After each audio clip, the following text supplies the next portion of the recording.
გრძელდება ჩვენი გადაცემა და ფუტკარივით მშრომელი ძალიან ნიჭიერი ახალგაზრდები შემოგვიერთდნენ. კეთი, იცოდი რომ ფუტკრები მსოფლიოში წარმოებული საკვების მე-13-ის არსებობაში მონაწილეობენ. ფუტკრები არა მხოლოდ თავს, არამედ ძალიან საინტერესო ნივთიერებას, ფუტკრის შხამს გამოიმუშავებენ, რომელიც კოსმეტოლოგიაში და მედიცინაში აქტიურად, ასე ვთქვათ, ხმარობენ. ხო და სწორედ ამ თემაზე იმუშავეს ახალგაზრდა ინოვატორთა გუნდმა BISMA და ახლა ამაზე დეტალებზე ვისაუბრეთ. ჩვენი სტუდიის სტუმრები არიან ლაზარე ჩაჩუა, ეთუნა ვეკუა, ლიზა აბაშიძე და კესო ფეიქრიშვილი. დღე მშვიდობისა, მოგესალმებით ბავშვებო, ძალიან გვიხარია რომ ჩვენი სტუდიის სტუმრები ხართ ამ ჯადოსნურ ყუთთან ერთად და მოდით სულ თავიდან დავიწყოთ იდეით. საიდან გაჩნდა ეს იდეა რომ ასე ფუტკრებივით გემუშავოთ ამ იდეის ირგვლივ? იდეის ინიციატივა არის ჩემ ოჯახთან დაკავშირებული. ბაბუაჩემთან ერთად ბავშვობაში სულ მივყვებოდი ხოლმე ჩემ სოფელში და ფუტკრების ასე ვთქვათ მუშაობის პროცესთან მქონდა სულ ესეთი რაღაც კარგი დამოკიდებულება და სულ მაინტერესებდა იქ რა ხდებოდა და სადღაც 3 წლის წინ მომიყვა ბაბუაჩემმა რომ ეს ამ პროცესში როდესაც შხამი გამოიყოფოდა ეს ფუტკრები ზიანდებოდნენ, კვდებოდნენ, იღუპებოდნენ და ამის შემდეგად რაღაც დავფიქრდი და მინდოდა რომ ეს ყველაფერი ჩემი მეგობრებისთვის ასე თქვა გამიხილა და რაღაცა აი რა დეტალურად რომ მოგვიყვა, როგორ მოხდა ჩამოხვედი და შემოიკრიბე შენი მეგობრები და მოუყევი ამბავი ამბად, ხო ალბათ თავიდან. ყოველთვის გვინდოდა რომ აი ჩვენ ოთხს რაღაცა ასე თქვა პროექტი შეგვექმნა, სულ ვეძებდით იდეას და აი როდესაც ეს ტვინში დამარტყა, დავურეკე ჩემ მეგობრებს და აი გადავწყვიტეთ რომ შევხვედრილი ყავით, კაფეში დავჯექით და მოკლედ ამ ყველაფრის განხილვა დავიწყეთ და ყველას ძალიან მოეწონა ეს იდეა, იმიტომ რომ ანუ აშკარად ძალიან მასშტაბური პრობლემა არის და ამის გადაჭრა კიდე ძალიან მნიშვნელოვანია.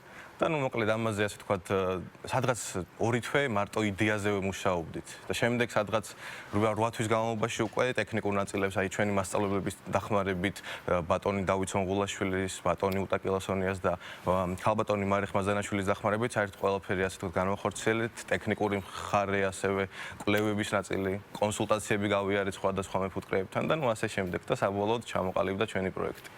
აი რა არის ეს ჯადოსნური ყუთი, როგორ მუშაობს და რა ხდება? აი რაღაც ძალიან მაინტერესებს რა ხდება შიგნით. ჩვენ ახსნათ მგონი პრობლემა რა იყო ზოგადად. კი, აი ესე ახსნათ პრობლემა ხო, რატომ მოწყობილობის. ანუ ზოგადად არსებული მოწყობილობა არსებობს უკვე რითაც იღებენ ფუტკრის შხამს, თუმცა ყველაზე დიდი პრობლემა არის ფუტკრის სიკვდილიანობის ძალიან მაღალი რიცხვი.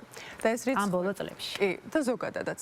იმიტომ რომ ეკოლოგიას უკავშირდება. კი ბატონო, როდესაც ესე ვთქვათ ფუტკარი ჯდება აი ასეთ მოწყობილობაზე, გამოიყოფა ესე ვთქვათ ელექტრული იმპულსები არ ტყავს ამ ფუტკარს, რაც უკვე იწვევს შხამის გამოყოფას და ამ დროს ეს ელექტროიმპულსები არ არის გათვალისწინებული გარემო პირობებზე, როგორც არის ტენიანობა და ანუ სწორედ ასეთი ესე ვთქვათ პრობლემები იწვევს ფუტკრის სიკვდილიანობას და სწორედ ჩვენ გამოვიგონეთ ეს მოწყობილობა, რომელიც ამ ყველაფერს ინტეგრაციას უკეთებს და ხო ლაზარე არის ჩვენი გუნდის მთავარი ტექნიკოსი, ესე ვთქვათ. ანუ ყველას თქვენი ფუნქციები გაქვს? კი, ну, ძირითადად ლაზარე. 4 ხართ მარტო ბავშვები გუნდში?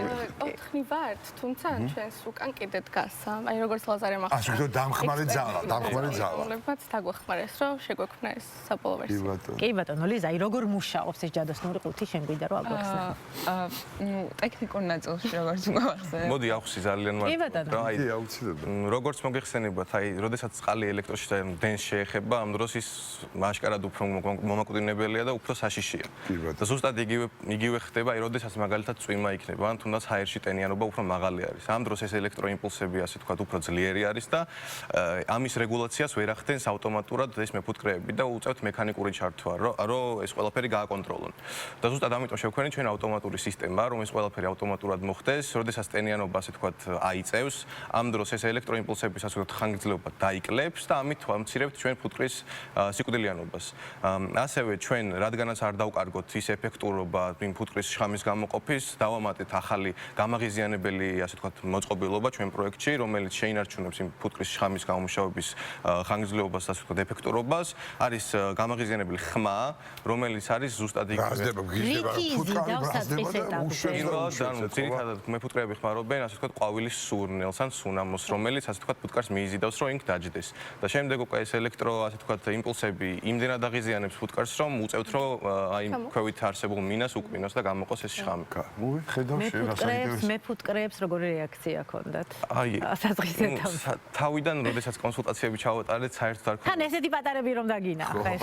აი პირველ რიგში გაუხარდათ რომ აი ესეთი ასე ვთქვათ მოტივირებული ახალგაზრდები დაინახეს და ასე ვთქვათ კომუნიკაცია გქონდა და გვინდოდა რომ ეს ყველაფერი ასე იმპლემენტაცია გავუკეთებინა მეფუტკრეების ასე ვთქვათ სიცოცხლეში და საქმიანობაში და რავი შემდეგ უკვე აი ყველას აი დიდი სურვილი თქონდა რომ აი დახმარება ასე ვთქვათ ჩვენთვის დაეხმარათ და ეს ყველა ინფორმაცია მოეცათ ჩვენთვის რომ ეს ყველაფერი სულ წინ აი ეს ხო რავი ლიზა აი Diamond Challenge-ზე მინდა რომ ვისაუბროთ აი თქვენი მონაწილეობა როგორ მოხდა აი ამ პროექტში პირველ რიგში დიდი მადლობა მინდა უთხრა ჩვენს დირექტორს ნანის რომელმაც ინფორმაცია მოგვაწოდა და შემდეგ დავიწყეთ ჩვენ მუშაობა ანუ თქვენ იდეა უკვე გქონდათ ამ დროისთვის ხო როგორც მივხვდით და პროექტის ფარგლებში შემდეგ უკვე დაკავშირდით პროექტი.